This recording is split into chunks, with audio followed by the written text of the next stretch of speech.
So I had the sad duty of accompanying two little girls on a flight to bury their little sister after she'd been murdered by mum's boyfriend. And during that flight, the little girl that I was sitting next to became obsessed with the safety card in front of her. And that little girl asked me to read that to her probably 50 times. We would start at the top and we'd work all the way through until we got to the bottom. And every time we'd get to the bottom and we'd read all the instructions, she'd say to me, "So now they be safe." The Central Coast had in the last year about 4,500 individual children reported at risk of significant harm. What does that mean? It's about 4 large high schools where every kid in every seat in every classroom is living a pretty dangerous and miserable life. FACS is the agency that's responsible for visiting kids who are at risk in order to assess the situation and get the kids out of harm's way.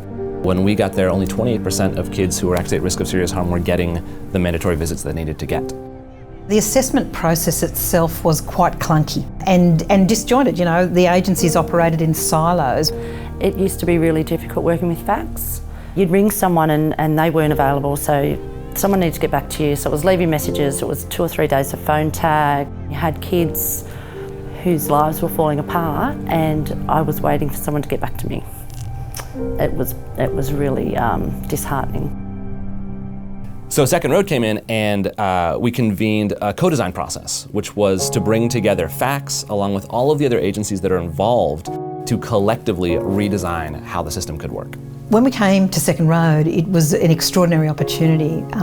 What they did was help us to fill a room with all the people that had some skin in the game, really, to say there's got to be a way of doing this better. If you try to make something new in more of a traditional, let's say, corporate way, it would be lots of emailing back and forth of ideas and a very slow development and progression. So what we do is we deliberately bring all of the people together into one big room. We allocate us 2 days, 3 days to really buckle down and make stuff together. We were able to do 8 months of work in a week. So we walked into this room surrounded by whiteboards with this utterly compelling data about what was happening for our kids on the coast, and you can't turn away from it. So in the process of co-design, we gave the different agencies, representatives of the different agencies, an opportunity to experience what it's like to collaborate effectively, which is something they hadn't really had a chance to do before.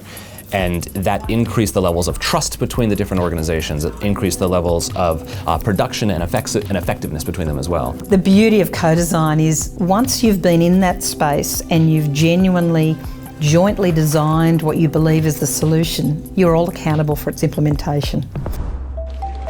A huge success story in this is the development of the CC Mark, which is an entire facility where not only do the different agencies collaborate in a co-design process, but now they actually work together side by side. So you're not sending off requests that take weeks to come back. You're sitting next to your health colleague or your education colleague.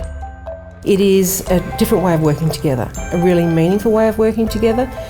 It's brilliant. The silos have collapsed. In the 18 months, which really in government land is an incredibly short period of time, we have a brand new facility and we've doubled the number of children being seen. If you get it right when kids are little, they don't end up in your mental health wards, they don't end up in your jails, they don't end up driving half of police business. They become functioning, happy members of society, and that's in everybody's best interests.